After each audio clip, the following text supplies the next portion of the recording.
اللہ کے نبی صلی اللہ علیہ وسلم کی گھریلو زندگی ماحول خوشگوار ہو، محبت کی فضا ہو، آپس میں اعتماد کی زندگی ہو، آنے والی نسل کے لیے یہ بہت بنیادی بات ہے۔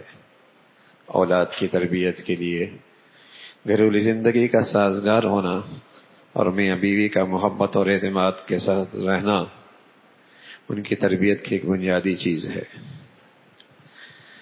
تو یہ گھر کے ماحول سازگار ہونے کے لیے ایک بنیادی بات اللہ کے نبی نے یہ بتائی ہے اپنے گھر کے نمونے سے کہ وہاں نیکی کو فروغ دے دو، نیکی کو فروغ دے دو۔ اگر گھر کی زندگیاں خواہشات پہ کھڑی ہوں گی نا تو خواہشات تو بھائی ٹکرایا کرتی ہے، بہن بھائی آپس میں ٹکرائیں گے، میاں بیوی آپس میں ٹکرائیں گے، خواہشات ٹکرایا کرتی ہیں، مقابلے میں آ جا کرتی ہیں، اس کی خواہش یہ ہے، اس کی خواہش یہ ہے، ٹکرا جائیں گی۔ اور یہ کہ اس کی خواہش بھی اللہ کے حکم کے تابع ہو جائے، اس کی خواہش بھی اللہ کے حکم کے تابع ہو جائے، ٹکراؤ نہیں ہوگا۔ اگر زندگی کی گھریلو زندگی کی اٹھان آپ نے خواہشات پہ رکھی ہے، خواہشات پہ رکھی ہے، ٹکراؤ ہوگا، بہن بھائی کا بھی ہوگا، میاں بیوی کا بھی ہوگا۔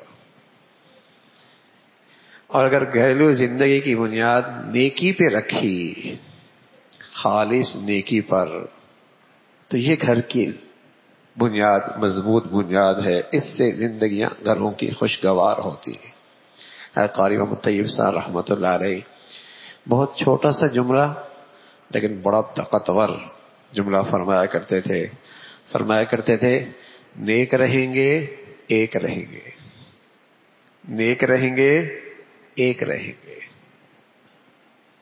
نیکی کو فروغ دینا، گھروں میں نیکی کو رواج دینا، گھر کی زندگی کی نیکی پر کھڑی ہو، نیک رہیں گے ایک رہیں گے، خالص نیکی گھروں میں فروغ دو۔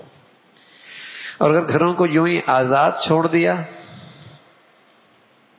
تو وہ ٹکراؤ ہوگا، وہ ٹکراؤ ہوگا، سکے بہن بھائیوں میں بھی ہوگا، سکی بہنوں میں بھی ہوگا، سکے بھائیوں میں بھی ہوگا۔